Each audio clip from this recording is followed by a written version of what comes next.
Hello everyone, welcome to Magnet Brains. This is Saloni Pandey. So chapter 2 हमने complete कर लिया है, जिसका नाम था terms, concepts and their use in sociology. Chapter 2 का हर एक पार्ट हम डिटेल्ड में स्टडी कर चुके हैं।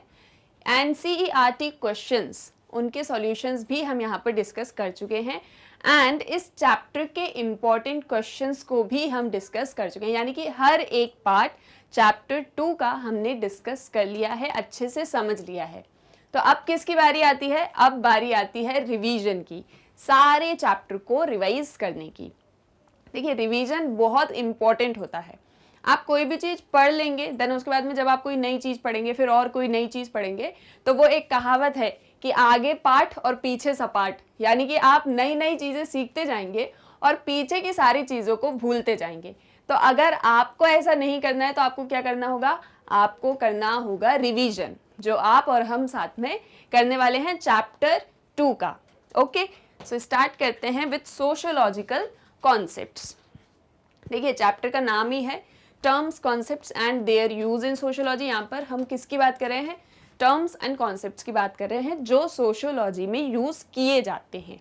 अब टर्म्स एंड कॉन्सेप्ट्स क्यों इंपॉर्टेंट है, ये हमने डिस्कस किया था कि जैसे हर एक डिसिप्लिन होता है, हर एक सब्जेक्ट होता है, उस सब्जेक्ट को अगर आप समझना चाहते हो तो आपको उसकी टर्मिनोलॉजी को समझना पड़ेगा, आपको उस सब्जेक्ट के कॉन्सेप्ट्स को समझना पड़ेगा। फॉर एग्जाम्पल, हमने समझा था कि जैसे फिजिक्स है, आपने फिजिक्स पढ़ा, अब उसमें आपने एटम को नहीं समझा, आपने जो भी उसमें न्यूक्लियर वगैरह ये जो भी टर्म्स होते हैं, आपने इन टर्म्स की मीनिंग ही नहीं समझे कि ये क्या होते हैं, तो क्या आपको फिजिक्स अच्छे से समझ में आएगा?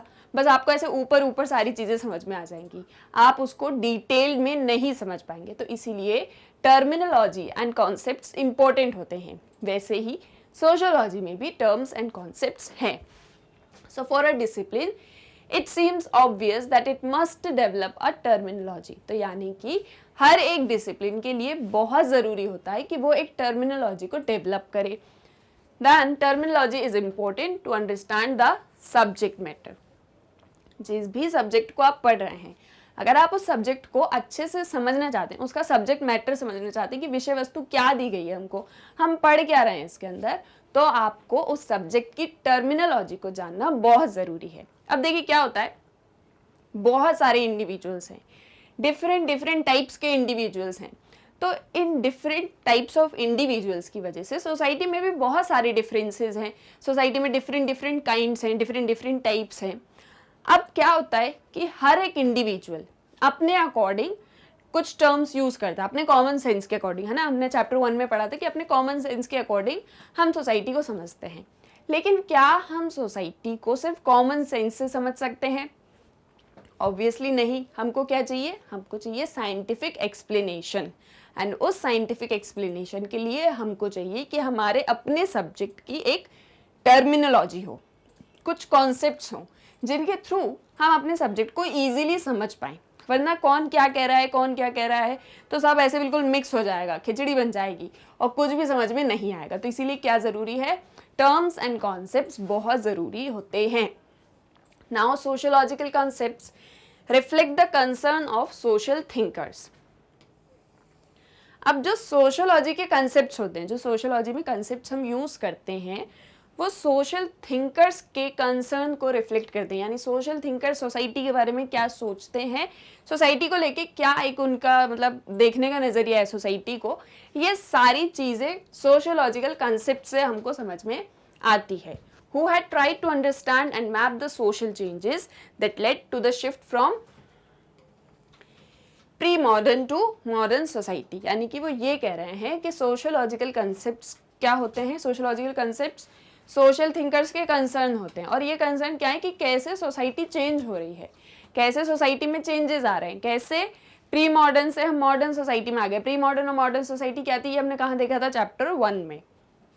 तो ये जो शिफ्ट हो रहा है प्री मॉडर्न से मॉडर्न सोसाइटी में, तो ये सारे चेंजेस कैसे हो रहे हैं, इनको समझने के लिए सोशियोलॉजी के कॉन्सेप्ट्स को समझना इम्पॉर्टेंट है। ठीक है, यहाँ तक क्लियर है आपको कि सोशियोलॉजी में कॉन्सेप्ट्स एंड टर्म्स क्यों ज़रूरी होते हैं? ये अपन डिस्कस कर चुके थे, अपन जस्ट एक रिवीजन कर रहे हैं। Okay, now in the early stages of emergence of sociology there were contrary and contesting understandings of society, यानी कि जब sociology as a discipline emerge हो रहा था, इवॉल्व अप हो रहा था, तो उसके समझ सोशोलॉजी को समझने के लिए डिफरेंट डिफरेंट काइंड्स के टर्म्स यूज किए जाते थे। डिफरेंट थिंकर्स जो थे, डिफरेंट सोशोलॉजिस्ट जो थे, वो अपने अकॉर्डिंग टर्मिनोलॉजी यूज करते थे। तो वो क्या टर्म्स थे वो अपन समझ लेते हैं, मतलब वो अपनी अंडरस्टैंडिंग के लिए सोसाइटी को डिफरेंट टर्मिनोलॉजी के थ्रू समझते थे। जैसे कि as per the conception of Karl Marx, class and conflict were central to understand society, यानी कि क्या होता था, कार्ल मार्क्स ये कहते थे कि अगर सोसाइटी को समझना है तो क्लास को समझो और कन्फ्लिक्ट को समझो। हमने क्या देखा था कि हर एक सोसाइटी में क्लास होती है, ठीक है, कोई रिच होता है, कोई पुअर होता है, कोई मिडिल क्लास है, कोई वर्कर है। तो ये सभी कैसे हैं, वर्कर हैं या हाई मतलब रिच क्लास हैं या पुअर क्लास है, तो ये कैसे हैं, क्योंकि इनका मीन्स ऑफ प्रोडक्शन में क्या रोल है, ये चीज़ इनकी क्लास रिप्रेजेंट करता है। ऐसा कौन कहते थे, ऐसा कार्ल मार्क्स कहते थे कि मीन्स ऑफ प्रोडक्शन में आप क्या रोल प्ले कर रहे हो, ये आपकी क्लास को दिखाता है। और जब आप डिफरेंट डिफरेंट क्लासेस में आ जाते हो, ठीक है, क्या होता है, कोई बिल्कुल टॉप पे, कोई बिल्कुल नीचे है, तो कन्फ्लिक्ट होता है, एक दूसरे के बीच में कन्फ्लिक्ट होता है। तो इस क्लास और इस कन्फ्लिक्ट को अगर समझ जाओगे तो सोसाइटी को अच्छे से समझ जाओगे। ऐसा कौन कहते थे, ऐसा कार्ल मार्क्स कहते थे। तो इनने टू टर्म्स यूज किए, class and conflict. Then for Emile Durkheim, social solidarity and collective conscience were central to understand society. Emile Durkheim क्या कहते थे कि अगर सोसाइटी को समझना है तो social solidarity and collective conscience, इन दोनों को समझिए, यानी कि सोसाइटी में कैसे एकजुटता है, कैसे लोग एक दूसरे के साथ में रहते हैं, एक दूसरे के साथ में इंटरेक्ट करते हैं, कोऑपरेशन में रहते हैं। कलेक्टिव कंसाइंस यानी कि कैसे अपना खुद का रीजन यूज करते हैं। अगर आप ये चीजें समझोगे तो आप सोसाइटी को अच्छे से समझ जाओगे। यानी कि सारा फोकस देखो, सोसाइटी कोई एकदम से ऐसे यूनिट नहीं है, कोई ऐसी ऑर्गेनाइजेशन नहीं है कि हाँ यहाँ पे सोसाइटी है। जब लोग आपस में मिलते हैं, एक दूसरे से इंटरेक्ट करते हैं, कोऑपरेशन होता है, शेयर होते हैं उनके इंटरेस्ट, कॉमन कल्चर होता है, तो अपने आप सोसाइटी इवोल्व अप हो जाती है। तो वो उन्हीं इंडिविजुअल्स के चीज़ों को समझने की बात करें कि अगर आप इन्हें समझोगे तो आप सोसाइटी को समझ जाओगे। यानी कि डिफरेंट डिफरेंट कंसेप्शंस कि आप सोसाइटी को कैसे समझ सकते हो, ठीक है। हम कर क्या रहे हैं इस चैप्टर में, जैसे हमने चैप्टर 1 में समझा था कि सोशोलॉजी क्या होती है, तो वहां हमने देखा था कि सोशोलॉजी में हम सोसाइटी को स्टडी करते हैं। इस चैप्टर में यानी चैप्टर 2 में हम सोसाइटी को एक्सप्लोर कर रहे हैं कि सोसाइटी फंक्शन कैसे करती है, ठीक है। तो उसके अकॉर्डिंग हम समझ रहे हैं चीज़ों को। Now in the post world war second period, world war 2 के बाद में जो पीरियड था, तो sociology was greatly influenced by structural functionalist who found society essentially harmonious. तो जब पोस्ट वर्ल्ड वॉर 2 हुआ तो उस टाइम पीरियड में जो फंक्शनलिस्ट थे, ठीक है, फंक्शनलिस्ट कौन होते हैं, जो समझते हैं कि सोसाइटी इंपॉर्टेंट है, ठीक है, वो ये फोकस मतलब इन चीज़ों पर फोकस करते हैं कि सोसाइटी एसेंशियली हारमोनियस है, मतलब ज़रूरी है, और जब सब साथ में होंगे तो एक इंट्रैक्शन सभी के बीच में होगा। तो यानी कि फंक्शनलिस्ट जो है वो सोसाइटी एज अ होल इस चीज़ पर ज़्यादा फोकस करते थे कि कैसे दो सभी के बीच में हारमोनी, उस हिसाब से सोसाइटी होती है, इमर्ज होती है, और फिर वो इम्पॉर्टेंट है। यानी कि different different conceptions about understanding of society, ठीक है। तो कुछ इस तरीके से सोशोलॉजिकल कंसेप्ट्स इवॉल्व अप होते हैं। सभी लोग अपने अपनी अंडरस्टैंडिंग के अकॉर्डिंग, सोशोलॉजिस्ट जो थे सोसाइटी को समझने की कोशिश कर रहे थे। तो फिर हुआ ये कि ऐसे मतलब नीड समझ में आने लगी कि नहीं देखो, सब अलग अलग अगर टर्मिनोलॉजी यूज़ करेंगे, अगर अलग अलग कॉन्सेप्ट्स यूज़ करेंगे, तो फिर हम बहुत ज़्यादा कंफ्यूज हो जाएंगे, सारी चीज़ें जगलप हो जाएंगी। हमको वो नहीं करना है। हमको क्या करना है, हमको एक डिसिप्लिन के सब्जेक्ट मैटर को अगर अच्छे से समझना है, उसके कंसेप्ट्स को और टर्मिनोलॉजी को हमको इवॉल्व अप करना पड़ेगा। यानी कि हमको उसके लिए टर्म्स एंड कंसेप्ट्स यूज़ करने पड़ेंगे, तभी हम एक सोसाइटी को अच्छे से समझ पाएंगे, ठीक है, हम सोशोलॉजी को अच्छे से समझ पाएंगे। तो इसीलिए ज़रूरत है कि हम सोशोलॉजी में टर्म्स एंड कॉन्सेप्ट्स को यूज़ करें, मतलब उनको इवॉल्व अप करें एंड देन हम उनको यूज़ करें, ठीक है। यहाँ तक क्लियर है। अभी एक चीज़ और आपने मुझसे पूछी थी, एक डाउट था कि मैम माइक्रो सोशोलॉजी और मैक्रो सोशोलॉजी क्या होती है। तो देखिए, पहले आप टर्म को समझिए, माइक्रो और मैक्रो। माइक्रो क्या होता है, कोई भी छोटी, किसी हम बहुत छोटी सी चीज की बात करें, मतलब एक स्मॉल यूनिट की हम बात करें तो वो होता है आपका माइक्रो। मैक्रो क्या होता है, किसी बड़ी चीज की, किसी बड़ी यूनिट की बात कर रहे हैं। अब माइक्रो और मैक्रो सोशियोलॉजी क्या हो गया, तो देखिए माइक्रो सोशियोलॉजी मतलब कि आप डे टू डे लाइफ में इंडिविजुअल के बिहेवियर को स्टडी कर रहे हैं, एक इंडिविजुअल को स्टडी कर रहे हैं, या फिर आप एक स्मॉल ग्रुप को स्टडी कर रहे हैं, ठीक है, जैसे आपका पीयर ग्रुप हो गया, प्राइमरी ग्रुप हो गया, तो ये आपके माइक्रो सोशियोलॉजी का पार्ट हो गया। देन अगर आप पूरी सोसाइटी के अंदर social groups, social stratification, social control, इन सारी चीज़ों को स्टडी करें, यानी कि आप लार्ज यूनिट्स या लार्ज ऑर्गेनाइजेशन को स्टडी कर रहे हैं, तो वो होती है आपकी मैक्रो सोशियोलॉजी, ठीक है। माइक्रो यानी स्मॉल यूनिट्स की बात कर रहे हैं, मैक्रो यानी बिग यूनिट्स की, लार्ज यूनिट्स की बात करें, ठीक है। ये होता है माइक्रो एंड मैक्रो। यहाँ तक आपको क्लियर है सारी चीज़ें। देन नेक्स्ट है आपका सोशल ग्रुप्स एंड सोसाइटी। अब देखिए सोशल ग्रुप्स क्या होते हैं। So a social group is a collection of 2 or more persons who are continuously interacting and share common interest and a sense of belonging within a given society। तो क्या चीज़ें हमने इसमें नोट करी, 2 or more persons, obviously एक group है तो 2 से ज़्यादा लोगों से मिलके बनेगा। दैन क्या हो रहा है, कंटिन्यूसली इंटरेक्ट कर रहे हैं, एक दूसरे के साथ में मिल रहे हैं। दैन कॉमन इंटरेस्ट है, उनकी लाइकिंग डिसलाइकिंग एक समान ही है। And a sense of belonging, उन सभी को ऐसी फीलिंग है कि हम सभी साथ साथ हैं, ठीक है। तो ये क्या होता है, ये होते हैं आपके सोशल ग्रुप्स, ठीक है। देन नेक्स्ट क्या होता है, सोशल ग्रुप्स हमने समझ लिया, इनमें एक वी फीलिंग होती है, इनका एक अपना एम होता है, अपना एक गोल होता है, एक अपना स्ट्रक्चर होता है, फिर उसके अकॉर्डिंग ये लोग जो हैं वर्क करते हैं, ठीक है। इनका एक अपना गोल है, उसके लिए ये सभी लोग एक साथ इकट्ठे हुए हैं, इनके अंदर वी फीलिंग है एंड इनके कॉमन इंटरेस्ट हैं, एंड फिर ये अपने एम को फुलफिल करने के लिए साथ में काम कर रहे हैं एक साथ, और इनका एक अपना स्ट्रक्चर है, ये जानते हैं कि हम सभी साथ में। ये क्या होते हैं, ये होते हैं social groups. Then there are some of the characteristics of social group, ठीक है। सोशल ग्रुप की कुछ विशेषताएं होती हैं, तो क्या होती हैं, परसिस्टेंट इंट्रैक्शन, इनके बीच में इंट्रैक्शन होता रहता है ताकि इनके ग्रुप में कंटिन्यूटी बनी रहे, ठीक है। यानी कि ये लोग साथ में काम करते रहें और काम जो है चलता रहे, ऐसा ना हो कि कुछ दिन काम हुआ फिर रुक गया, फिर कुछ दिन हुआ फिर रुक गया, फिर हो ही नहीं रहा है, इस टाइप से नहीं। कंटिन्यूटी कब होगी, जब इंट्रैक्ट करेंगे आपस में। जैसे सपोज एक ग्रुप है, उस ग्रुप में कोई आपस में बात ही नहीं करता है, सब बस हैं ग्रुप का हिस्सा, उनको पता है हम सब एक ग्रुप का हिस्सा हैं, लेकिन आपस में बात नहीं करते, बस सब बैठे रहते हैं अलग अलग करके ऐसे, तो क्या वो ग्रुप काम कर पाएगा आगे? ऑब्वियसली नहीं कर पाएगा, क्योंकि उसमें कंटिन्यूटी ही नहीं होगी। तो इसीलिए इंट्रैक्शन ज़रूरी है कंटिन्यूटी प्रोवाइड करने के लिए। Then what is next, sense of belonging to identify with other members, that is each individual is conscious of the group itself and its own set of rules, rituals and symbols। देखो क्या है, इस group के बीच में sense of belonging है, सभी एक दूसरे से ऐसे फील करते हैं कि हम सभी साथ में हैं, हम सभी एक दूसरे के लिए हैं, कोई भी यहाँ पे अकेला नहीं है, सबको इस ग्रुप के रूल्स, रेगुलेशंस, रिचुअल्स, सिंबल सब कुछ पता है, एंड सभी उस ग्रुप को लेके कॉन्शियस हैं, ठीक है। यानी कॉन्शियस है मानी कि उनके अंदर चेतना है, वो ये चीज़ जानते हैं कि हम इस ग्रुप में हैं तो हम इस ग्रुप में क्यों हैं। तो ये कैरेक्टरिस्टिक होता है आपके सोशल ग्रुप्स का। दैन शेयर्ड इंटरेस्ट, इनकी लाइकिंग इनकी डिसलाइकिंग्स एक ही समान होती हैं, ठीक है। अगर जस्ट सपोज की लाइकिंग डिसलाइकिंग एक जैसी नहीं भी हैं तो ये क्या करते हैं, ये एक दूसरे के लिए सेक्रीफाइस करने के लिए रेडी होते हैं, इनके बीच में कोऑपरेशन होती है।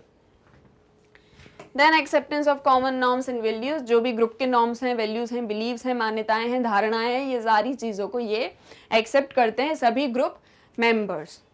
अ डेफिनेबल स्ट्रक्चर, इनके बीच में एक स्ट्रक्चर होता है। देखिए कोई भी ग्रुप या कोई भी सोसाइटी, ये कोई ऐसी एक यूनिट नहीं होती है कि यहाँ पे ये एक ग्रुप है, वो तो जस्ट बिकॉज कि ह्यूमंस इंटरेक्ट कर रहे हैं, ह्यूमंस आपस में एक दूसरे से मिलजुल के हैं और साथ में जो है काम कर रहे हैं, कोऑपरेशन है, तो वो अपने आप ही सोसाइटी या एक ग्रुप फॉर्म हो जाता है, ठीक है। तो ये होते हैं characteristics of a social group. अब सोशल ग्रुप क्या होता है ये तो हमने समझ लिया, पर क्या सभी ग्रुप्स तो मतलब 2 से ज़्यादा लोग हैं तो मतलब ग्रुप हो जाता है, तो क्या सारे ग्रुप्स सोशल ग्रुप्स होते हैं? तो हमने देखा था नहीं, सारे ग्रुप्स तो सोशल ग्रुप्स नहीं होते हैं। तो फिर क्या होते हैं, अपन आगे देखते हैं, ठीक है। Now the comparative and historical perspective of sociology bring out 2 unremarkable facts. जब आप सोशियोलॉजी की कंपैरेटिवली एंड हिस्टोरिकली स्टडी करते हैं, उसको समझते हैं, तो 2 फैक्ट्स आपके सामने आते हैं, आप इसको नोटिस करेंगे। सबसे पहले आप देखते हैं कि हर एक सोसाइटी में चाहे वो एंशियंट हो यानी कि पुराने टाइम की सोसाइटी हो, फ्यूडल हो या मॉडर्न हो यानी कि जहाँ पर एग्रीकल्चर बेस्ड सोसाइटी है या फिर इंडस्ट्रियल सोसाइटी है, मॉडर्न सोसाइटी है, एशियन सोसाइटी हो, यूरोपियन हो, अफ्रीकन हो, कोई भी सोसाइटी हो, वहाँ पर ह्यूमन ग्रुप्स एंड कलेक्टिविटीज़ होती हैं, यानी ह्यूमन ग्रुप साथ में रहते हैं, कलेक्शन एक तरीके का फॉर्म करते हैं। ये चीज़ हम हर सोसाइटी में नोटिस करते हैं। Second thing is the types of groups and collectivities are different in different societies, और हर एक डिफरेंट सोसाइटी में डिफरेंट काइंड ऑफ ग्रुप्स होते हैं, ठीक है। हर एक सोसाइटी में ग्रुप्स होते हैं और हर डिफरेंट सोसाइटी में डिफरेंट काइंड ऑफ ग्रुप होते हैं। ये चीज़ हमने नोटिस करी है अगर हम सोशियोलॉजी का हिस्टोरिकली स्टडी करेंगे तो। So hence any gathering of people does not necessarily constitute a social group, यानी कि जो चीज़ अभी मैंने आपसे कही कि कोई भी गैदरिंग है, अगर ह्यूमन गैदरिंग है, पीपल की गैदरिंग है, तो वो हमेशा सोशल ग्रुप नहीं होती। तो फिर क्या होती है? अगर सोशल ग्रुप नहीं होती तो क्या होती है? तो देखिए, collection of people who temporarily share the same physical space, ठीक है। बहुत सारे लोग एक जगह पे कलेक्ट हुए हैं, एक जगह पे इकट्ठे हुए हैं, एक सेम फिजिकल स्पेस में, यानी कि एक टेरिटोरियल एरिया है या एक स्पेस है, वहाँ पर सभी लोग इकट्ठे हुए हैं, but do not see themselves as belonging together. लेकिन वो सभी आपस में ये चीज़ नहीं जानते कि हम सभी साथ में, और ना ही उनको ऐसा लगता है कि हम लोग एक साथ में हैं, and do not have sustained और परसिस्टेंट इंट्रैक्शन, और ना ही उनके बीच में किसी भी तरीके का इंट्रैक्शन होता है। जस्ट वो लोग एक जगह पर इकट्ठे हैं, ना आपस में बात हो रही है, ना सेंस ऑफ बिलोंगिंग है, ना इंट्रैक्शन है, ना कोऑपरेशन है, पर सब इकट्ठे हैं। ऐसे ग्रुप को क्या कहते हैं? ऐसे ग्रुप्स को कहते हैं एग्रीगेट्स। इसमें हमने क्या एग्जाम्पल देखा था? जैसे रेलवे स्टेशन के बाहर लोग इकट्ठे होते हैं, बस स्टैंड के बाहर पैसेंजर्स इकट्ठे हैं, देन आपके एयरपोर्ट के बाहर लोग इकट्ठे हैं, मूवी टिकट हॉल के बाहर लोग इकट्ठे हैं, आप किसी मार्केट में जा रहे हैं वहाँ पे ढेर सारे लोग इकट्ठे हैं। तो ये क्या है? ये एग्रीगेट्स हैं, यानी कि कलेक्शन ऑफ पीपल हैं एक सेम फिजिकल स्पेस पे, लेकिन इनके बीच में क्या नहीं है? इनके बीच में वी फीलिंग नहीं है, ना ही आपस में इंटरेक्ट कर रहे हैं, ना ही इनके बीच में सेंस ऑफ बिलोंगिंग है। ये होते हैं aggregates. Then what is the next category? एक होती है सोशल कैटेगरी भी होती है, ठीक है। It refers to statistical grouping of people or classification of people on the basis of similar characteristics। आपके किसी के साथ में सिमिलर कैरेक्टरिस्टिक्स हैं, उस बेसिस पे जस्ट डिफाइन कर दिया गया है कि आप लोग एक इस पर्टिकुलर सोशल कैटेगरी से बिलोंग करते हो, पर आप लोग आपस में एक दूसरे को नहीं जानते। लाइक फॉर एग्जाम्पल, ऐसा कह दिया गया कि जितने भी स्टूडेंट्स हैं या फिर जितने भी यूथ हैं, ठीक है, जितने भी यूथ है वो सभी यूथ कैटेगरी में आएंगे, ठीक है। जितने भी इंडिया के जितने भी यूथ हैं वो सभी यूथ कैटेगरी में आएंगे। अब ये एक यूथ कैटेगरी हो गई, यहाँ पे जितने भी यूथ्स होंगे वो इसके अंदर है, क्योंकि यूथ के सभी के सिमिलर कैरेक्टरिस्टिक्स होते हैं, ठीक है। तो ये क्या किया गया है? एक स्टैटिस्टिकल ग्रुपिंग कर दिया, क्लासीफाई कर दिया लोगों को कि आप यूथ के ग्रुप में, यूथ कैटेगरी में आप आते हो। लेकिन क्या हर एक यूथ एक दूसरे को जानता है? पूरे इंडिया में नहीं जानते ना। क्या हमारे बीच में परसिस्टेंट इंटरेक्शन होता है? नहीं होता। तो ये हो जाती है आपकी social category. Like for example, सभी गर्ल्स जो 15 ईयर एज तक की हैं उनको एक कैटेगरी में रख दिया कि 15 ईयर गर्ल्स कैटेगरी। पर क्या हर एक 15 ईयर की गर्ल हर एक गर्ल को जानती है जो 15 ईयर ओल्ड है? ऑब्वियसली नहीं जानती। तो ये क्या होती है? ये होती है social category. And this kind of groups, that is aggregates and social category which lax structure और ऑर्गेनाइजेशन, आर कासी ग्रुप्स। इस तरीके के ग्रुप जहाँ पर कोई स्ट्रक्चर नहीं है, कोई इंट्रैक्शन नहीं है, कोई सेंस ऑफ बिलोंगिंग नहीं है, कोई एम नहीं है, कोई गोल नहीं है, ऐसे स्ट्रक्चर या ऐसी ऑर्गेनाइजेशंस क्या होती हैं? कासी ग्रुप्स। इनको हम क्या बोलते हैं? कासी ग्रुप्स। यानी कि ग्रुप्स कैसे हो गए? 2 टाइप्स के हो गए, एक सोशल ग्रुप्स हो गए, एक कासी ग्रुप्स हो गए। इसके अलावा और क्या होता है ग्रुप्स में? A Kasi group can become a social group in time and in specific circumstances. This is how social groups emerge, change and get modified. देखिए क्या होता है, जो कासी ग्रुप्स होते हैं, जैसे एग्रीगेट्स हो गए या सोशल कैटेगरी हो गई, अगर आप इनके अंदर वी फीलिंग इन्फ्यूज कर दो, जैसे जस्ट सपोज कोई एक फैक्ट्री है, उस फैक्ट्री में सभी वर्कर्स जो हैं वर्क करते हैं, पर वो ऐसे हैं कि सुबह आते हैं, काम करते घर चले जाते हैं, ठीक है। वो ज़्यादा जो भी सारे वर्कर्स हैं फैक्ट्री में, उन सभी से इतना ज़्यादा इंटरेक्शन नहीं है उनका, ना ही एक sense of belonging. Just suppose, ठीक है, मान लेते हैं अपन। अब ये कह दिया जाता है कि भैया आप लोगों के बीच में जो है, आप लोग इकट्ठे होइए, आप कोऑपरेट करिए एक दूसरे के साथ में, और आप अपना एक गोल बनाइए कि आप वर्कर्स के साथ में जब भी कोई गलत काम होगा या आपके साथ में कहीं भी किसी तरीके का अन्याय हो रहा होगा, आपको जो है सैलरी नहीं टाइम पे मिल रही होगी या आपके साथ में अच्छा बिहेवियर नहीं हो रहा होगा, तो हम सभी साथ में जो है इस चीज़ के खिलाफ में लड़ेंगे, ठीक है। इसके खिलाफ में हम स्ट्राइक्स करेंगे, धरना प्रदर्शन करेंगे, ठीक है। तो ये क्या हो गया, ये हो गया एक कासी ग्रुप, जिसको हमने एक सोशल ग्रुप बना दिया। कैसे बना दिया? जब हमने उसके अंदर वी फीलिंग को इन्फ्यूज कर दिया, ठीक है। जब हमने उसको कहा कि हम सभी साथ में, जैसे सपोज एक पूरे अनएम्प्लॉयड, इंडिया के जितने अनएम्प्लॉयड लोग हैं, ठीक है, जिनके भी पास में रोजगार नहीं है, वो सभी एक सोशल कैटेगरी में आते हैं, ठीक है। वो सभी एक सोशल कैटेगरी में आते हैं क्योंकि वो सभी अनएम्प्लॉयड हैं। अब क्या हर एक अनएम्प्लॉयड इंसान अपने एक दूसरे को जानता है? नहीं जानता। पर जैसे सपोज ऐसा होता है कि किसी एक पार्ट में जितने भी अनएम्प्लॉयड लोग हैं, वो आपस में आते हैं, एक ऑर्गेनाइजेशन बनाते हैं और वो कहते हैं कि हम इस चीज़ के खिलाफ में लड़ेंगे। तो ये क्या हो गया? ये एक कासी ग्रुप, सोशल ग्रुप बन गया। तो इस तरीके से सोशल ग्रुप्स जो हैं वो इमर्ज होते हैं, चेंज होते हैं और मॉडिफाई भी होते रहते हैं। और हमने देखा है कि जब भी कभी कुछ ग्रुप्स जो कि एक सोशल कैटेगरी या एग्रीगेट में आते हैं और फिर वो सोशल ग्रुप्स की कैटेगरी में आने लग जाते हैं, उसके बाद में वो मॉडिफाई भी हो जाते हैं। इसमें हमने आपकी बुक में एक एग्जाम्पल पढ़ा था कि कैसे नॉर्थ इंडिया में कुछ पर्टिकुलर कम्युनिटी के लोग आपस में आए और उन्होंने कहा कि हम आपके लिए अच्छा काम करेंगे, अपन सब साथ में हो जाते हैं। लेकिन बाद में वो पॉलिटिकली इन्फ्लुएंस्ड हो गए, ठीक है। उनने पॉलिटिकल पार्टीज बना ली, सोशल ग्रुप से क्या कर लिया? पॉलिटिकल पार्टीज बना। पॉलिटिकल एक अलग ही इंस्टीट्यूशन है, ठीक है। सोशल इंस्टीट्यूशंस हम आपके नेक्स्ट चैप्टर में पढ़ने वाले हैं। तो ये सारी चीज़ें होती हैं कि कैसे एक सोशल ग्रुप एक कासी ग्रुप सोशल ग्रुप बन जाता है और कैसे ग्रुप्स इमर्ज होते हैं, चेंज होते हैं और मॉडिफाइड होते हैं, ठीक है। ये चीज़ें भी क्लियर हैं अब आपको कि सोशल ग्रुप्स क्या होते हैं एंड कासी ग्रुप्स क्या होते हैं। Now what is next is different types of group. अब कितने टाइप्स ऑफ ग्रुप्स होते हैं? तो देखिए, एक होते हैं primary and secondary groups, then community and society और association, reference group, peer group, in group and out group, ठीक है। डिटेल में तो हम स्टडी कर ही चुके हैं, तो यहाँ पे एक जस्ट क्विक रिव्यू देख लेते हैं कि सारी चीज़ें क्या होती हैं।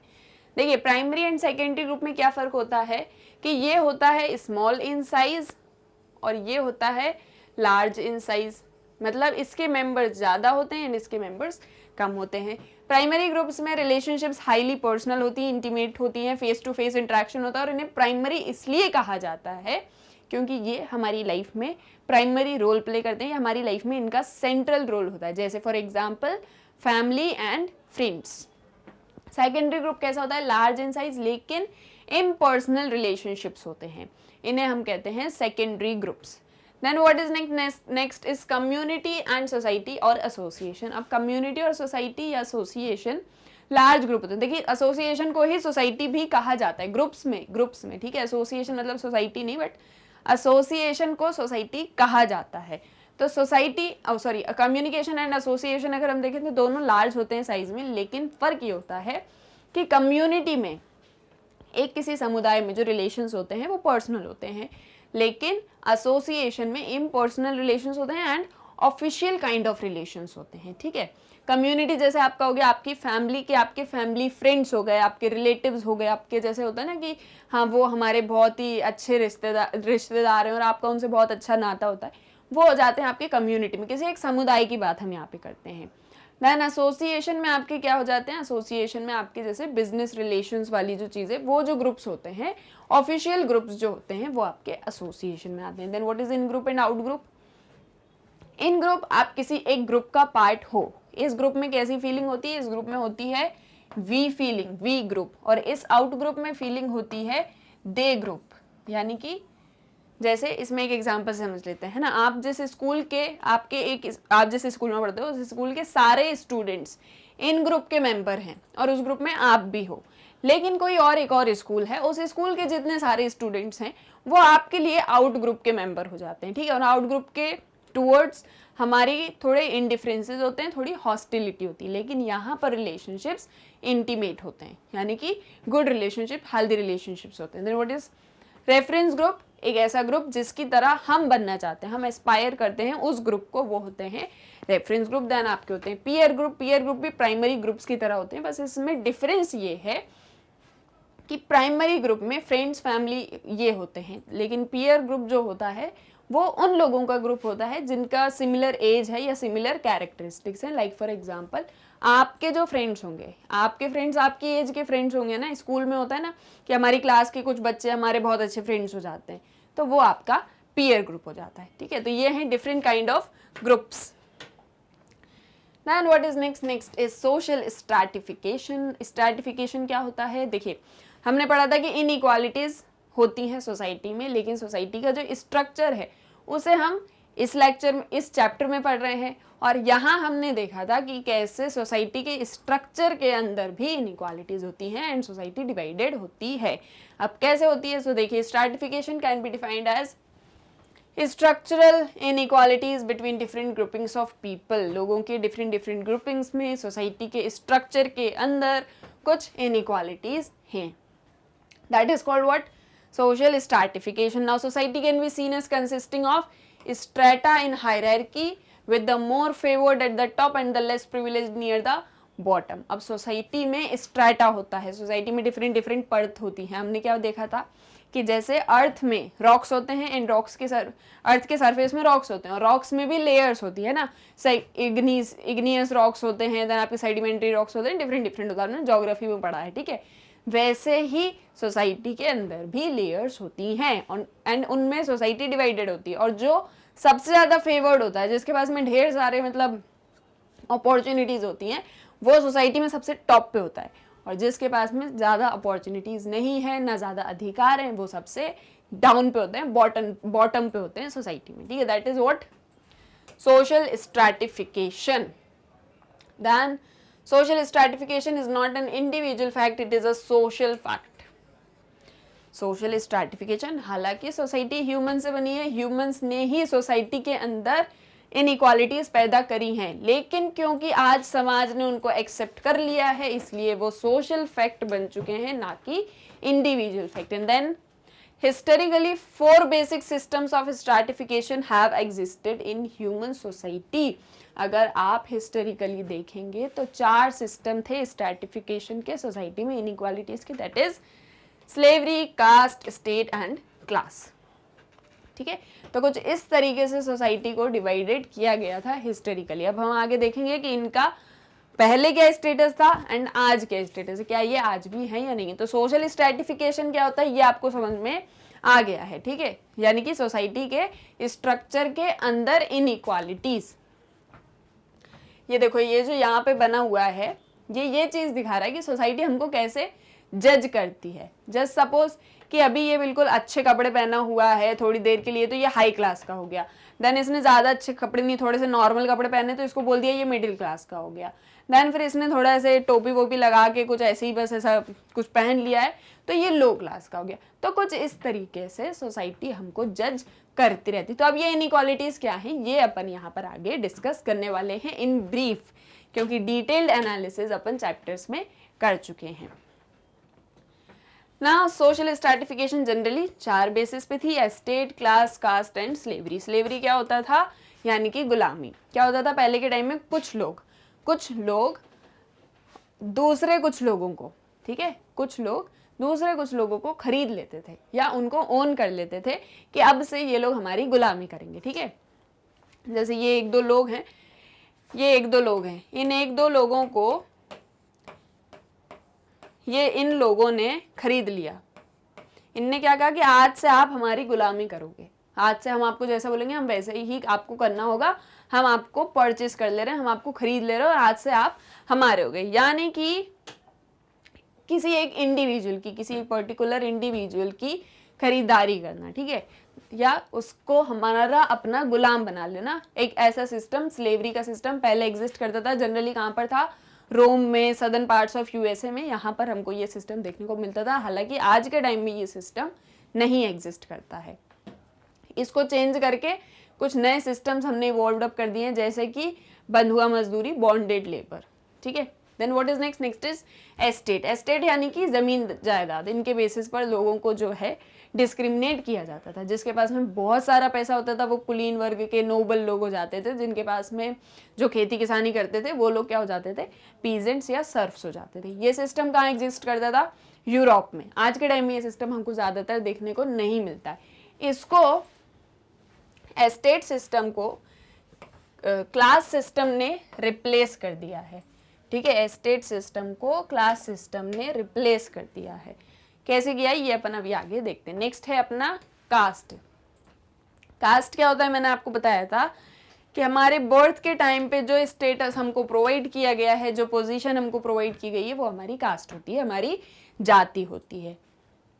क्या फीचर्स होते हैं कास्ट के? तो देखिए, कास्ट इज एस्क्राइब्ड, आपके बर्थ के टाइम पे आपकी कास्ट डिटरमाइन कर दी जाएगी आपके, और जो आपकी कास्ट है वो आप खुद चूज नहीं करते हो। ठीक है, वो आपको आपके पेरेंट्स से, आपके एंसेस्टर से प्रोवाइड की जाती है। यानी कि आप जिस कुल में आपका जन्म हुआ है वही आपकी जाति होती है। Then a person is born into the caste of one's parents, it is not a matter of choice. वही सेम चीज जो मैंने अभी आपको बताई। And one can not change and can not leave it, है ना। आप अपनी कास्ट को, आप अपनी जाति को चेंज नहीं कर सकते हो, ना ही आप उसे छोड़ के जा सकते हो। Then caste is endogamous. Caste में इंटरकास्ट मैरिजेस अलाउड नहीं है। अगर आप किसी एक पर्टिकुलर कास्ट से बिलोंग करते हो तो आपको अपनी ही कास्ट के लड़के या लड़की से शादी करनी होगी। Strict rules about food and food sharing. आप कैसा खाना खाओगे, किसके साथ में खाना खाओगे, और क्या अपने फूड को शेयर करोगे या नहीं करोगे, ये चीज भी हमको कास्ट में बताई जाती है। Then what is the next? Hierarchy of rank and status. While the hierarchy position of many caste में vary from region to region। जो कास्ट होती है, कास्ट के अंदर हायरार्की होती है, रैंक प्रोवाइड की जाती है ना। अब हायरार्की कैसे? कि हम बड़ी जाति के हैं, आप छोटी जाति के हो। हालांकि ये कैसा सिस्टम था पहले, क्या था इंडिया में, कैसा एक सिस्टम था, अपन थोड़ा सा भी ब्रीफ में डिस्कस कर लेंगे तो वहां से आपको समझ में आ जाएगा, है ना। जैसे कि अपने होता है ना कि जो ब्राह्मण जाति के हैं वो सबसे टॉप पे होंगे, देन जो शूद्र जाति के हैं वो सबसे लोअर उस पे स्टैंड करेंगे, लोअर स्ट्रेटा पे होंगे। तो कुछ इस तरीके से कास्ट के अंदर हायरार्की होती है एंड रैंक होती है। Segmental organisation.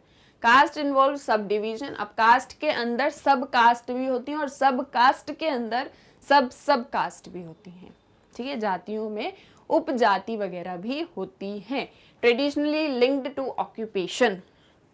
पहले के टाइम में ये होता था कि आपकी जो ऑक्यूपेशन है, आप जैसा काम करते हो, वो आपकी जाति को बताता था, या आप जिस जाति से हो तो आपका काम डिफाइंड था कि आप कैसा काम करोगे। ठीक है, आप किस काम में जाओगे, आपकी क्या ऑक्यूपेशन होगी, ये चीज ऑलरेडी डिफाइंड थी।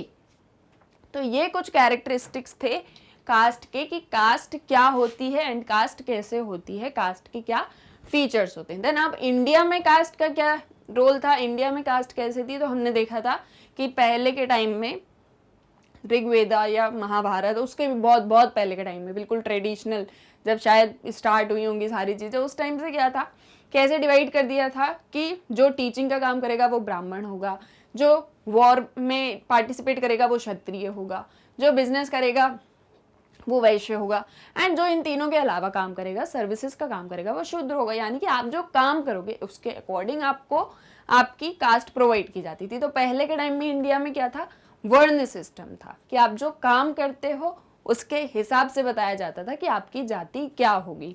एंड वो जो था, मतलब उस टाइम पे जो ये ब्राह्मण क्षत्रिय ये सारे डिवीजन थे, ये आपके पेरेंट्स के अकॉर्डिंग नहीं थे, ये जनरेशन टू जनरेशन नहीं आते थे।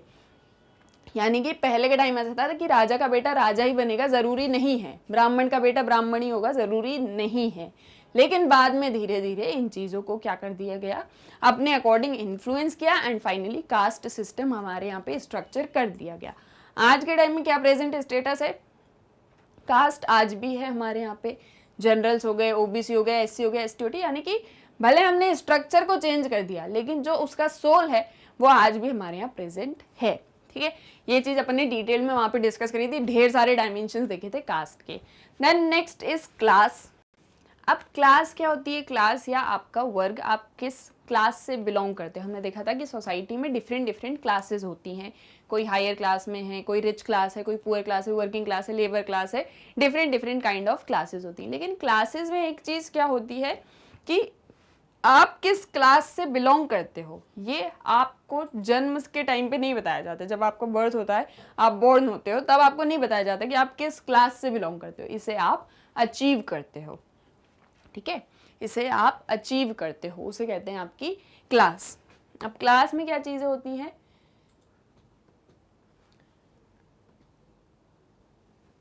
Now various theories define class on their own terms, some of them are। अब क्लास को डिफरेंट डिफरेंट तरीके से डिफरेंट डिफरेंट थ्योरीज ने कैसे डिफाइन किया था, एक बार ये भी अपन शॉर्ट में देख लेते हैं। तो मार्क्स ने क्या कहा था? मार्क्स ने मीन्स ऑफ प्रोडक्शन में आपका क्या रिलेशन है, इसके अकॉर्डिंग आपकी क्लास को बताया था। मैक्स वेबर ने कहा था कि आपको लाइफ कैसे चांसेस देती है, उसके अकॉर्डिंग आप उस क्लास के मेंबर बन जाते हो, है ना। आपको क्या रिवॉर्ड्स मिलते हैं, क्या, यानी कि आपको आपकी पूरी लाइफ टाइम में जितने भी चांसेस मिले हैं, उन चांसेस का आप कैसे एडवांटेज लेते हो, उसके अकॉर्डिंग आपकी क्लास डिफाइन होती है। ठीक है, जैसे सपोज आपको अपॉर्चुनिटीज मिली, अच्छी अपॉर्चुनिटीज मिली, आपने उन अपॉर्चुनिटीज का एडवांटेज लिया, आप ग्रो अप कर गए, तो आप शायद रिच क्लास में आ सकते हो। या आपको अच्छी अपॉर्चुनिटीज नहीं मिली एंड आपको सिर्फ डिसएडवांटेजेस ही मिले, तो आप मिडिल क्लास या पुअर क्लास में हो सकते हो, या शायद आप लेबर क्लास या वर्किंग क्लास के हो सकते हो। तो यानी कि अपॉर्चुनिटीज लाइफ चांसेस डिटरमाइन करते हैं। ऐसा किसने कहा था? ऐसा कहा था मैक्स वेबर ने। देन फंक्शनलिस्ट थ्योरी ने क्या कहा था? उन्होंने कहा था कि कोई भी सोसाइटी क्लास लेस तो होती नहीं है, हर एक सोसाइटी में क्लासेस होती हैं, क्योंकि अगर क्लास ही नहीं होगी तो सोसाइटी रन ही नहीं कर पाएगी। ठीक है, जैसे सपोज आपकी सोसाइटी में वर्कर क्लास पूरी तरीके से खत्म हो जाती, कोई भी आपके लिए वर्क करने के लिए नहीं आएगा, तो क्या आपकी लाइफ इजीली नॉर्मली चल पाएगी? नहीं चल पाएगी, क्योंकि हमको सोसाइटी में क्लास की जरूरत होती है। Social inequalities are functional for society because they provide an incentive for the most talented individuals to occupy jobs that are essential to the orderly maintenance of the society। यानी कि वो ये कहते हैं कि जब आपको सोसाइटी में अपॉर्चुनिटीज़ प्रोवाइड होती हैं, जब आपके सामने अपॉर्चुनिटीज़ होती हैं, तो जिसके पास में दिमाग होता है वो अपने दिमाग को यूज़ कर लेता है, अपने टैलेंट को यूज़ कर लेता है एंड उन अपॉर्चुनिटीज़ का फ़ायदा उठा लेता है। और कुछ इस तरीके से सोसाइटी रन करती है कि जो टैलेंटेड है वो आगे बढ़ेगा, जो टैलेंटेड नहीं है वो पीछे रह जाएगा। फिर यहाँ पे किसका रोल आ जाएगा? एजुकेशन एंड सोशल इंस्टीट्यूशंस का, जो हम अगेन चैप्टर 3 में पढ़ने वाले हैं। ठीक है, तो कुछ इस तरीके से डिफरेंट डिफरेंट कंसेप्शंस हैं अबाउट क्लास। फीचर्स क्या होते हैं क्लास के? तो क्लास के ऊपर कोई रिलीजियस या लीगल सैंक्शन नहीं होता, जैसा कास्ट में होता है। ओपन सिस्टम है, आप यहाँ पे कभी आप रिच क्लास में भी जा सकते हो, आप लोअर क्लास में भी जा सकते हो, आप मिडिल पे भी रह सकते हो, आप मिडिल क्लास से अपर मिडिल पे भी जा सकते हो, डिपेंड्स आप लाइफ चांसेस का फायदा कैसे उठाते हो। Then membership of class is primarily based on achieved status. आपने अपनी लाइफ में क्या अचीव किया है, उसके बेसिस पे आप किसी क्लास के मेंबर बनते हो। ठीक है, तो कुछ इस तरीके से पूरा सिस्टम ऑफ स्ट्रैटिफिकेशन चलता आ रहा था, ये हमने डिस्कस कर लिया। और उसका प्रेजेंट स्टेटस क्या है? तो देखिए, ट्रेडिशनल सोसाइटीज में कास्ट सिस्टम वर्क करता था और उसको हम आज भी देख रहे हैं। मॉडर्न सोसाइटीज में कास्ट सिस्टम है, पर ज़्यादा फोकस किस पे है? क्लासेस के ऊपर। तो कुछ इस तरीके का स्ट्रैटिफिकेशन आज भी एग्जिस्ट करता है। Then what's next? Next is status and role in society. Status and role twin concepts होते हैं। स्टेटस क्या होता है? स्टेटस आपकी पोजीशन, आप एक सोसाइटी में क्या पोजीशन होल्ड करते हो वो आपका स्टेटस बताता है। फॉर एग्जाम्पल, एक डॉक्टर एक इंडिविजुअल है, लेकिन क्योंकि वो डॉक्टर है तो ये उसका स्टेटस हो जाता है, उसकी वो पोजीशन हो जाती है, that is status. Each status comes with it defined rights and duties. हर एक स्टेटस की अपनी अपनी राइट्स होती हैं, अपनी अपनी ड्यूटीज होती हैं, अपनी अपनी रिस्पॉन्सिबिलिटीज होती हैं। फॉर एग्जाम्पल, अ मदर का जो स्टेटस है उसके साथ में ढेर सारी ड्यूटीज हैं, ढेर सारी रिस्पॉन्सिबिलिटीज हैं, ढेर सारे राइट्स हैं। वो क्या हो जाता है? वो हो जाता है आपका स्टेटस। नाउ स्टेटस सेट क्या होता है? स्टेटस सेट यानी कि एक इंडिविजुअल को एक ही टाइम पे ढेर सारे स्टेटस प्रोवाइड किए गए हैं। लाइक फॉर एग्जांपल, एक जो ठीक है। लाइक फॉर एग्जांपल एक जो वुमेन है, ठीक है, एक वर्किंग वुमेन है जस्ट सपोज, तो वो क्या है, एक तो सबसे पहले तो वो एक वुमेन है, देन उसके बाद में वो एक मदर है, ठीक है, जस्ट सपोज उसकी शादी हो चुकी है तो वो एक मदर भी है, देन वो एक वाइफ भी है, देन वो एक डॉटर इन लॉ भी है, फिर वो किसी की डॉटर भी है, देन वो वर्किंग वुमेन है तो वो अपने ऑफिस में जिस भी स्टेटस पर होल्ड करती है तो वो भी है। तो यानी कि एक ही इंडिविजुअल के एक ही टाइम पे ढेर सारे status, that is called status set. Status sequence आप अपनी लाइफ में, आप अपनी पूरी लाइफ टाइम में कितने स्टेटस अचीव करते हो। लाइक फॉर एग्जांपल आप आज किसी के बेटे हो, देन आप कल को आपकी शादी हो जाएगी तो आप किसी के हस्बैंड बन जाओगे, फिर आपके बच्चे हो जाएंगे तो आप उसके लिए उसके फादर बन जाओगे, देन फिर आप ग्रैंड फादर बन जाओगे। तो ये है आप अपनी लाइफ टाइम में कितने स्टेटस अचीव करते हो, that is status sequence. Achieved status और अस्क्राइब्ड स्टेटस क्या होते हैं, देखो अचीव स्टेटस यानी कि एक इंडिविजुअल ने अपने एफर्ट से क्या स्टेटस अचीव किया है, वो होता है उसका अचीव्ड स्टेटस। अस्क्राइब्ड स्टेटस यानी कि आपके बर्थ के बेसिस पर आपको स्टेटस प्रोवाइड किया गया है।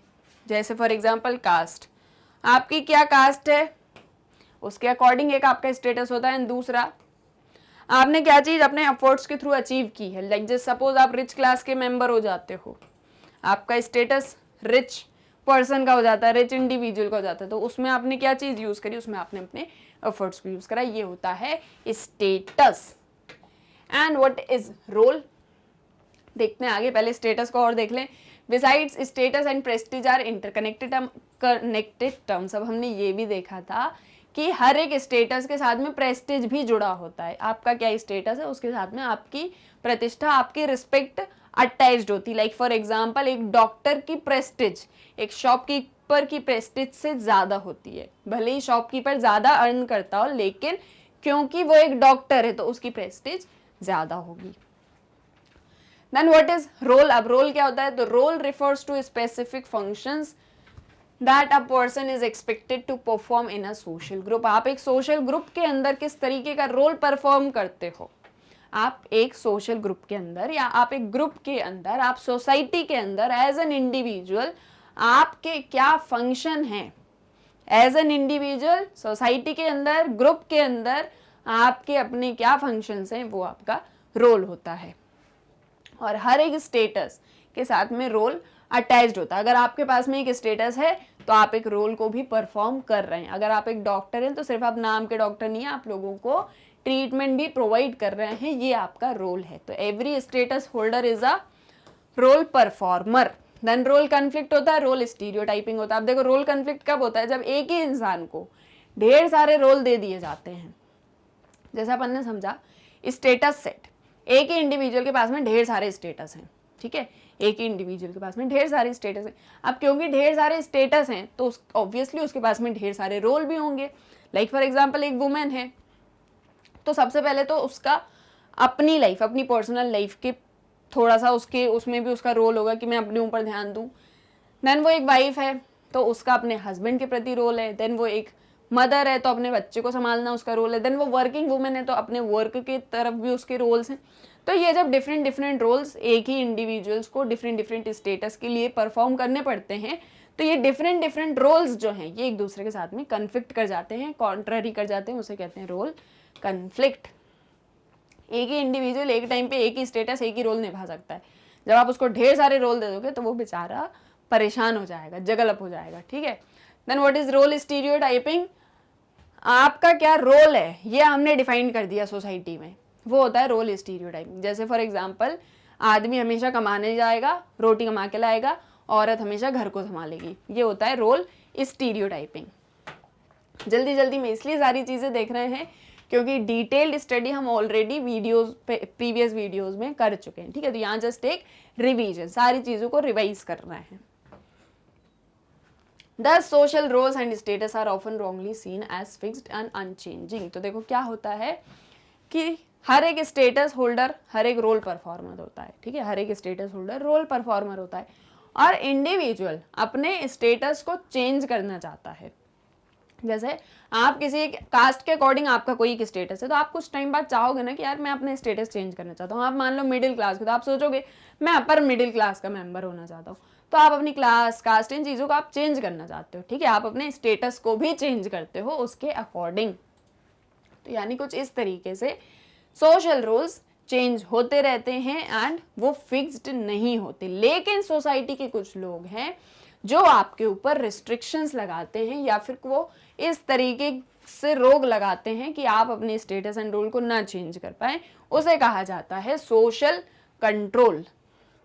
There are sections who oppose such changes and the society functions not just with roles and status but also with social control. अब जैसे देखो, मान लो एक हीरो है, उस हीरो को उसका रोल समझा दिया पिक्चर का, तो अब क्योंकि वो हीरो है तो क्या वो रोल करने लग जाएगा? उसको पसंद आएगा रोल तो वो करेगा। अब ठीक है, अब उसको पसंद नहीं आएगा तो वो अपना दूसरा रोल करने लगेगा। वैसे ही आपकी लाइफ में भी रोल हैं, आपका स्टेटस है, आपके रोल हैं, आपको रोल नहीं पसंद आया आप नहीं करोगे तो आप क्या करोगे? आप अपने रोल को बदलना चाहोगे। लेकिन सोसाइटी में क्या होता है? पिक्चर में तो कुछ भी हो सकता है, सोसाइटी में क्या होता है? सोसाइटी में अगर आप अपने रोल को बदलना चाहते हो तो सोसाइटी में ऐसे कुछ सेक्शंस होते हैं जो इस चीज़ को अपोज करते हैं। तो यानी सोसाइटी सिर्फ आपके स्टेटस और रोल से नहीं चलती बल्कि सोशल कंट्रोल से भी चलती है। अब सोशल कंट्रोल क्या होता है ये अपन समझ लेते हैं।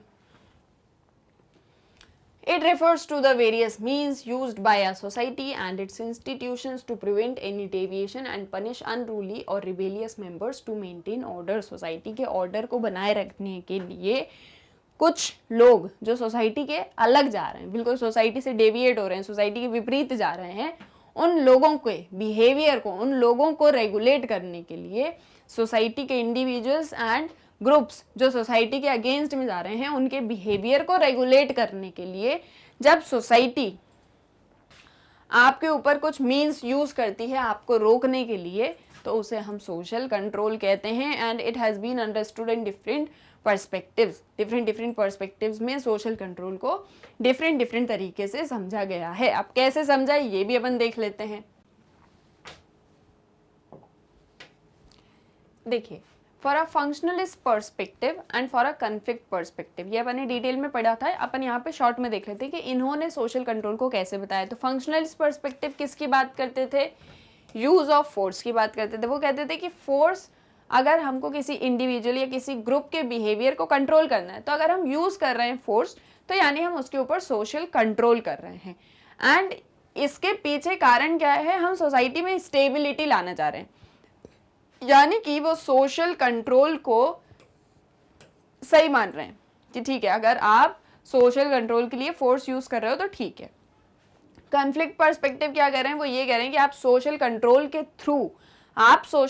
के थ्रू जो डोमिनेंट सोशल क्लासेस हैं वो लेस प्रिविलेज्ड या जो क्लासेस डोमिनेट नहीं कर पाती हैं उनके ऊपर अपना रूल चला रही हैं, उनको कमांड कर रही हैं, ठीक है। यानी कि वो ये मानते हैं कि जो भी डोमिनेंट क्लासेस हैं सोसाइटी में वो जो लेस डोमिनेंट क्लासेस हैं या जो डोमिनेट नहीं कर पाती हैं, बाकी अदर मेंबर जो हैं सोसाइटी के उनको डोमिनेट कर रहे हैं, उनको कमांड कर रहे हैं और आप इसे सोशल कंट्रोल कहते हैं। और अगर ऐसी चीज़ों से स्टेबिलिटी आती है, आप ये कहना चाह रहे हैं, मतलब ऐसा कौन बोलते हैं? ऐसा कन्फ्लिक्ट थ्योरिस्ट कहते हैं कि ऐसे एक सेक्शन दूसरे सेक्शन के ऊपर कमांड कर रहा है और आप कहते हो कि ऐसे सोशल कंट्रोल की हमें ज़रूरत है क्योंकि इससे सोसाइटी में स्टेबिलिटी आती है। यानी कि सोशल कंट्रोल को दो डिफरेंट पर्सपेक्टिव से समझा गया है। कौन कौन से? Functionalist and conflict theorist। So hence social control refers as the social process, techniques and strategies by which behaviors of individuals or a group are regulated। यानी कि फिर social control क्या होता है? यानी कि social process, techniques और strategies जिसके थ्रू इंडिविजुअल के बिहेवियर को और ग्रुप्स के बिहेवियर को रेगुलेट किया जाता है, कंट्रोल किया जाता है, ठीक है ना। सोशल कंट्रोल में भी फॉर्मल और इनफॉर्मल। फॉर्मल सोशल कंट्रोल क्या हो गया कि हम लॉ, स्टेट, इनके थ्रू सोशल कंट्रोल कर रहे हैं। Codified, systematic and other forms of control. And informal क्या हो गया आपका? Unofficial, personal and uncodified form of control. ये हम किसके थ्रू करते हैं? स्माइल्स के थ्रू, बॉडी लैंग्वेज, लाफ्टर, इन सारी चीज़ों के थ्रू। ये देखो जैसे ये लोग हंस रहे हैं, अब ये किसी, अगर ये लोग ऐसे ही किसी और को देख के हंस रहे होते तो वो इंसान यही सोचने लग जाता है कि ये लोग मेरे ऊपर हंस रहे हैं, और वो कहीं ना कहीं सोसाइटी से कंट्रोल्ड हो जाता है, ठीक है। वो अपने बिहेवियर को थोड़ा सा रेगुलेट उस अकॉर्डिंग कर देता है। ये होता है informal social control. Then violence के थ्रू भी सोशल कंट्रोल होता है। ये चीज़ भी हमने देखी थी कि पुलिस एंड आर्मी इंपॉर्टेंट है सोशल कंट्रोल को करने के लिए आज के मॉडर्न सोसाइटीज़ में भी। खाप पंचायत का एग्जाम्पल हमने इसमें पढ़ा था। देन कुछ टर्म्स जो सोशल कंट्रोल से एसोसिएटेड है, एक हो गया आपका सैंक्शन, एक हो गया आपका डेविएंस। सैंक्शन यानी कि हम किसी को प्रोत्साहन दे रहे हैं या फिर हम उसको पनिश कर रहे हैं उसके बिहेवियर के लिए। डेविएंस यानी कि एक ऐसा एक्शन हम ले रहे हैं आपके लिए क्योंकि आप सोसाइटी के नॉर्म्स, वैल्यूज, बिलीव्स के अगेंस्ट जा रहे हो, उनके विरुद्ध जा रहे हो, ठीक है। और जो डेविएंस होता है वो एक टाइम के लिए बुरा हो सकता है लेकिन सेकंड टाइम के लिए सोसाइटी में अच्छा भी हो सकता है। ये कैसे हो सकता है? हमने देखा था कि कोई वुमेन है जो पहले अगर बोलती कि मुझे एस्ट्रोनॉट बन रहे हैं तो उसकी बात कोई नहीं मानता, लेकिन अगर मान लीजिए एक टाइम के बाद में वो ऐसा बोलती है कि मुझे एस्ट्रोनॉट बनना है, तो आज के टाइम में इस चीज़ को प्रेस किया जाएगा। पहले के टाइम में ऐसा माना जाता है कि आप सोसाइटी के विरुद्ध जा रहे हो, आज के टाइम में इस चीज़ को प्रेस किया जाता है। तो ये सैंक्शन एंड डेविएंस होता है। ये चीज़ भी अपन ने डिटेल में स्टडी कर ली थी प्रीवियस चैप्टर्स में। Then what is the need of social control? तो क्यों ज़रूरी है? तो सबसे पहले तो सोसाइटी के एग्जिस्टेंस के लिए social control is essential for the existence of society. हम सोसाइटी में रहते हैं, अब सोसाइटी में सब अगर अपनी मर्जी के मालिक हो जाएंगे तो सोसाइटी कैसे एग्जिस्ट करेगी, ठीक है। यहाँ तो कन्फ्लिक्ट होने लग जाएंगे, सब आपस में लड़ने भिड़ने लग जाएंगे। तो ये चीज़ अगर हम नहीं चाहते हैं तो हमको सोशल कंट्रोल ज़रूरी है। सोशल कंट्रोल हमको चाहिए सोसाइटी में स्टेबिलिटी बनाने के लिए, सोसाइटी में स्थिरता बनाने के लिए। Then there is so much difference. अब देखो डिफरेंट काइंड के लोग रहते हैं, डिफरेंट टाइप्स ऑफ लोग हैं, इंडिविजुअल्स हैं, उनकी अपनी डिफरेंट लाइकिंग्स हैं, डिसलाइकिंग्स हैं। अब वो जैसे मैंने आपको एक कहावत बताई थी कि 4 बर्तन एक ही जगह रहेंगे तो खटखटाएंगे, तो वैसे ही इनके बीच में कन्फ्लिक्ट हो सकता है। इसीलिए सोशल कंट्रोल ज़रूरी है। एंड सोशल कंट्रोल के थ्रू हम इंडिविजुअल्स के बिहेवियर को रेगुलेट कर सकते हैं, उनको कंट्रोल कर सकते हैं। और जब वो ये सोच के अपना बिहेवियर, मतलब ये सोच के इस चीज़ को ध्यान में रखते हुए बिहेव करेंगे कि हमारा बिहेवियर शायद किसी और को हर्ट कर सकता है या किसी और के लिए परेशानी का कारण हो सकता है, तो फिर वो क्या करेंगे, उस अकॉर्डिंग अपना बिहेवियर चेंज कर लेंगे। और कुछ इस तरीके से लोगों के बीच में कॉन्टैक्ट होगा एंड देन कोऑपरेशन होगा, और जो बहुत ही इंपॉर्टेंट है सोसाइटी के एग्जिस्टेंस के लिए। तो ये हमने देखा कि सोशल कंट्रोल क्या होता है, उसकी नीड क्या थी एंड कितने टाइप्स का सोशल कंट्रोल होता है। तो फाइनली पूरा चैप्टर 2 हमने कंप्लीट कर लिया, रिवीजन भी कर लिया एंड सारी चीज़ें डिटेल में डिस्कस भी कर ली, क्वेश्चन आंसर सब कुछ कर लिए। अब आप भी एक बार उसको बुक में रिवाइज करिए एंड देन फिर आप ये रिवीजन का वीडियोस देख के आपको सारी चीज़ें अच्छे से क्रिस्टल क्लियर हो जाएंगी, आपको कहीं भी कोई दिक्कत नहीं आने वाली है, ठीक है। तो आपको क्या करना है, रीड, रिवाइज एंड ऑब्जर्व करिए, ठीक है। आई होप चैप्टर 2 आपको पूरी तरीके से क्लियर हो गया होगा। देन अब हम ये भी देख लेते हैं कि आपको मैग्नेट ब्रेन्स की वेबसाइट कैसे एक्सेस करनी है। बड़ा ही इजी सा काम है, आपको जस्ट गूगल पे एंटर करना है magnetbrains.com। देन आप उसको एंटर करेंगे तो आपके सामने magnet brains education platform open हो जाएगा। आप इसको स्क्रॉल करेंगे तो आपको यहाँ पे सारे कोर्सेज अवेलेबल हो जाएंगे किंडरगार्टन टू 12th क्लास तक के, ठीक है। जब आप इसको एक्सप्लोर करोगे तो आप यहाँ पे देखोगे कि आपको किंडरगार्टन से 12th क्लास तक के सारे सब्जेक्ट्स के वीडियोस प्रोवाइड किए जा रहे हैं। इसमें आपको जिस भी क्लास का जो भी लेक्चर देखना है आप उस पर क्लिक करिए, आपके सामने कोर्सेज ओपन हो जाएंगे। जैसे सपोज आपको क्लास 11th का देखना है तो आपके सामने क्लास 11th के सारे कोर्सेज ओपन हो जाएंगे। एंड सपोज अब आपको देखना है कि क्लास 11th का सोशियोलॉजी का लेक्चर, तो आप क्लास 11 सोशियोलॉजी पर क्लिक करिए एंड देन उसके बाद में आपके सामने क्लास 11 सोशियोलॉजी के सारे वीडियोस ओपन हो जाएंगे। यहाँ पर आप देख सकते हैं कि किस तरीके से चैप्टर वाइज वीडियोस प्रोवाइड किए जा रहे हैं। इसमें आपको जो भी वीडियो देखना है, जिस भी चैप्टर को देखना है, आपको जो भी वीडियो समझना है, आप जस्ट उस चैप्टर पर क्लिक करिए। देन उस चैप्टर के अंदर के जितने भी सब वीडियोस हैं वो भी यहाँ पर क्लियर हो जाएंगे टॉपिक वाइज, ठीक है। अब जस्ट सपोज आपको चैप्टर 1 में व्हाट इज सोशियोलॉजी पढ़ना है, आपने उस पर क्लिक किया, ये वीडियो आपके सामने ओपन हो जाएगा। अब आपको ये वीडियो नहीं देखना है, इसके बाद वाला देखना है, नेक्स्ट वीडियो करिए, कोई सा भी नहीं, बिल्कुल अलग ही कोई चैप्टर पढ़ना है, यहाँ से कैंसिल कर दीजिए, दूसरे उस पर चले जाइए।